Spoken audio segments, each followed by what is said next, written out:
John here, and welcome to another Minecraft tutorial, I guess. We're going to be doing a little bit of an update on Better Together. That's right, the Bedrock engine for Minecraft. I know I haven't been such a big fan of it, but they have made some updates, which I'm super thrilled about, and I wanted to go ahead and share those with you guys. So there's 5 of them, and I may have one that I'm going to try towards the end, but we'll see what happens with that. I'm going to go ahead and switch this over into survival, because these are survival tips and tricks. For the most part, you can't use them in creative, but they are better suited for survival. Number one, we've got furnaces. I know. What are you talking about, furnaces? They haven't changed anything, furnaces. Well, they kind of did. And since there's kind of a glitch in a bad way, you can throw anything you want to in the furnace, and it cooks somewhat normal. But there's no rhyme or reason as to the timing on it. It used to take about 8 seconds and it'll cook no problem. But now if you walk away from your furnace, roughly about 100 blocks, anywhere between 2 chunks and 100 blocks, right? Walk away and the furnace stops functioning. This is clearly a bug. I'm hoping they fix this in the near future. I've noticed a lot of people actually mention this before recently. And yeah, it's kind of a quirk. I walked away. I threw some chicken in, and I went to go do something elsewhere. I went into the nether and whatnot, and I came back, and there was only 8 pieces cooked, and this was like 30 minutes later. So right now, I mean, what do we got? 3 pieces, and we walked away for about a minute. So in a minute, they cooked 4 pieces. That's not really very good. You have to stick around your furnaces in order for this stuff to work. You almost need like a chunk loader, because that's what you kind of are when you're playing in the game. You're technically a chunk loader, so all chunks are working at all times except for entities. Well, maybe this is considering an entity, and it's not despawning, it's just not working. I don't really understand why, but I'm gonna guess they're gonna fix this in the near future, or unless this is something they're intending for it to happen. I'm not certain. Maybe it is, and they'll call it out in the near future as well. The only real kind of plus side on it is that it's a light. Maybe you walk away and you come back and it's still lit up. I don't know. I think torches are really cheap, so I think that's kind of a ridiculous way of looking at it. But I mean, I guess there's the plus side. There you go. You have light. Then we have chests. That's right, dudes. Chests. Before, you had to take a trap chest and attach it with a string and a trap, and you can kind of connect them together, and you can slap them next to a standard double chest like this. But now we have regular chests. You can put a chest next to a chest next to a chest. Let me see here. Let me go ahead and grab some chests really quick. So I want to grab some chests really quick, and how you can take chests and you can literally put them next to each other. Of course, it forms a 2 chests like that, the double chest, but then you can take another set of chests and you can put them next to each other. It's fantastic. It's an awesome fix that they did, and you can do this like indefinitely, and you can put them back to back. You can put them around each other, and you can kind of make really massive chest rooms, storage rooms, and that makes for an awesome space. You don't have to have those goofy spaces anymore or worry about what you're going to put in between them. You can kind of just line a wall with chests, and you can stack them on top of each other and everything else. That's really freaking awesome. I don't know if this was like a Java quirk from before, but it works now. But now you can also take chests, and you can actually put them single chest next to each other. However, they're not going to be exactly what you're thinking. You have to put them at an angle. You can either put them sideways like this, or you can put them backwards like this, or you can put them the other side. Nonetheless, you have single chests. That's really freaking cool too. You can separate chests by 1 chest at a time. They just don't look as nice, I guess, as the double chest with the little latch in the front. But nonetheless, it works, and that's freaking awesome that they did this. I'm really freaking thrilled that they did this for us in this go of Minecraft. The only odd thing is if you put 2 together, the animation goes to both sides, even though one side pops off. You can remove only one side or the other, which is kind of nice, but the animation switches over to both sides. And see, look, watch this. Yeah, both sides are going, but it doesn't matter. Only the one side will break. Whatever side you're hitting is the side that's going to break. So that's kind of nice as well. You know which side you're going to remove. Just the animation is kind of quirky. I'm sure that's, again, just a bug fix that they'll probably take care of later on. You can make yourself a cool looking pattern, a floor pattern or something like that. With a chest, you can do the single chest all the way around, and you can have this kind of checkered floor pattern if you really wanted to. It does look kind of cool, but it does have these gaps in it, but it doesn't matter. Anyway, point being is it's kind of neat. Another feature is when you're standing on top of the chest, you can't open it anymore. That's right. Before you can open it, no problem. Now if you're standing on the chest, nope, that thing is not going anywhere.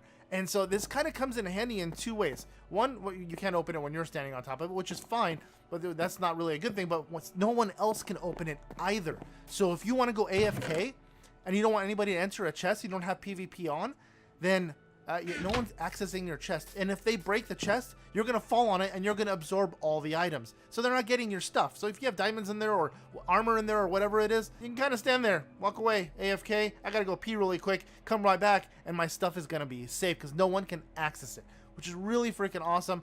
Especially if you don't have PvP on, no one can kill you, take your stuff, but no one can also access the chest below you. It's kind of a nice little lock when you walk away from your Xbox or Wii or computer or tablet or whatever it is. Just stand on your chest and you are freaking safe as safe can be, at least for that one particular chest. Wish you could lock chests, but nonetheless, at least you can do it this way.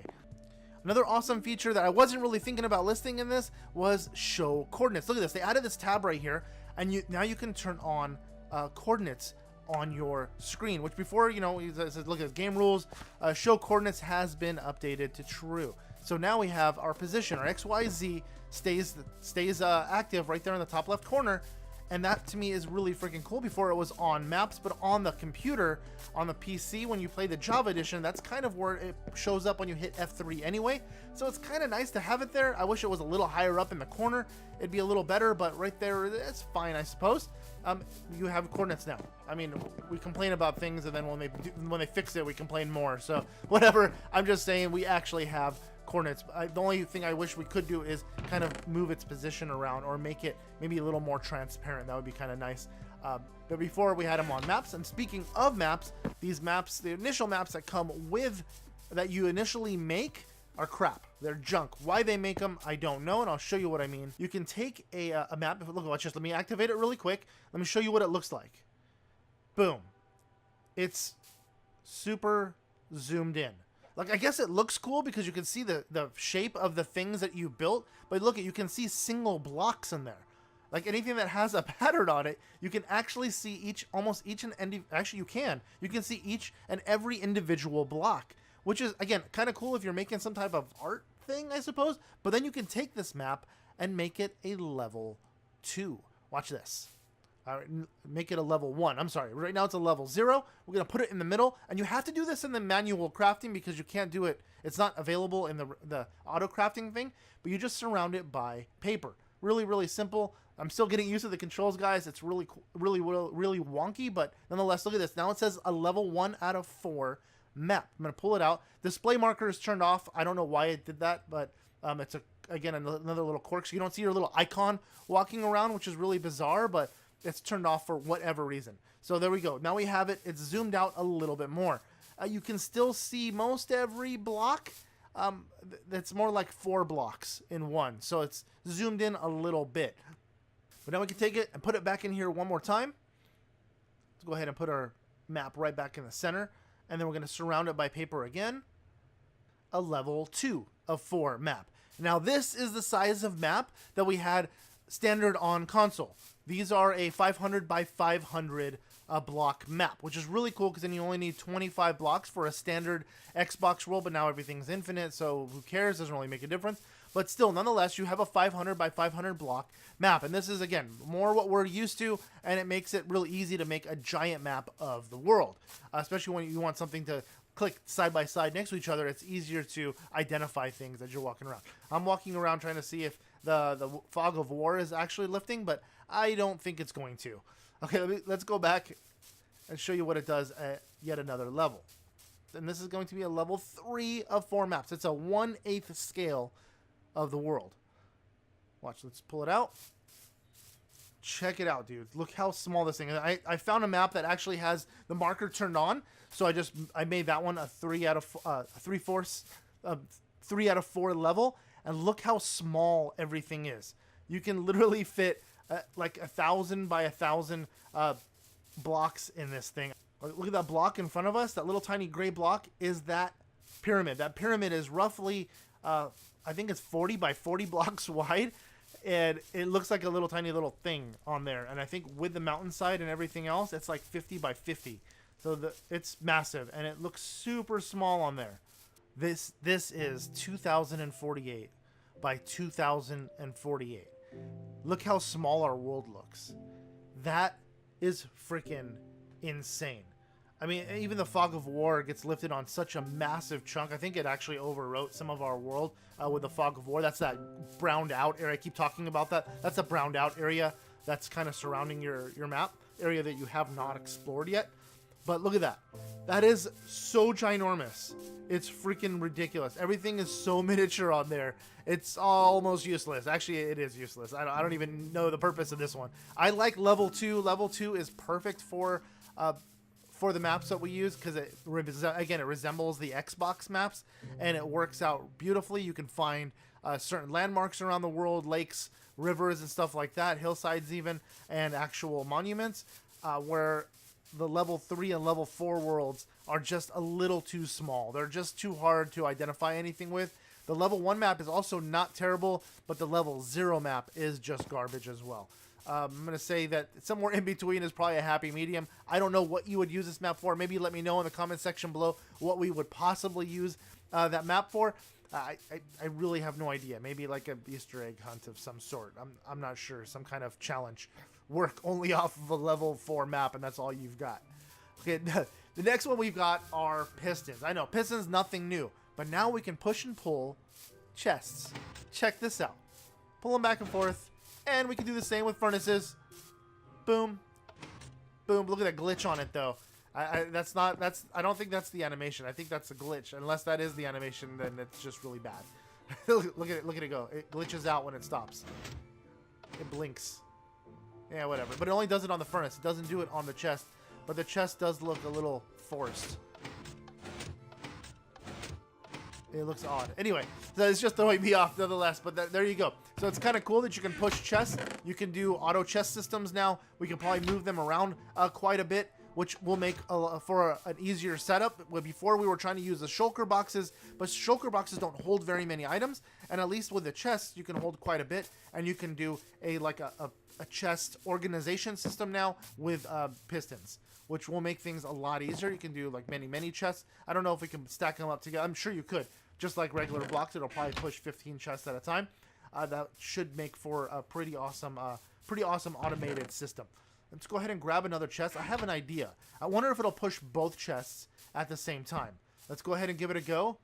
Whoa, dude, check that out! It split. Wait, does it stage split? Holy crap, dudes! What did we just stumble upon? You could split chests with a piston.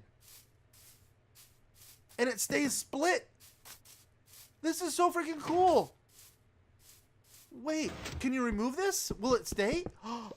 Whoa, dudes. This is so freaking awesome. I don't know if that's... I'm hoping that's not a glitch. I'm hoping that this is something's going to be permanent. I can put a bunch next to each other, and then they go ahead and click together. I wonder if... I'm going to try this real quick. Let me go jump into creative really quick. I'm going to grab a bunch of pistons. I'll be right back. All right, I put a few too many pistons, guys, but let's go ahead and push these. Check this out. Okay, so we went ahead and split them, and we're going to back them off. And then we have a row of separated single freaking chests. How freaking awesome is that? Dude, I'm so ecstatic. I had not seen this yet. Somebody else, I'm sure, has run across this already. I can't possibly be the first one. I would never take credit for that. But nonetheless, I had not seen it before, and this is something I just kind of ran across. So if you guys haven't seen this, it's pretty cool. I think it's pretty amazing that we can split up chests instead of just having double chests. All you need is a piston and a lever. And there you go.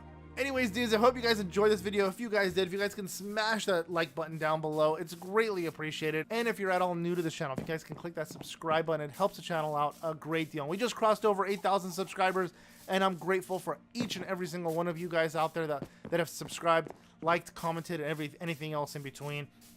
Thank you so much for helping us out. And if you like, you guys can click the little bell while you're at it. It turns on notifications, lets you do that to know when we upload our videos. And until next time, guys, see ya! Yeah.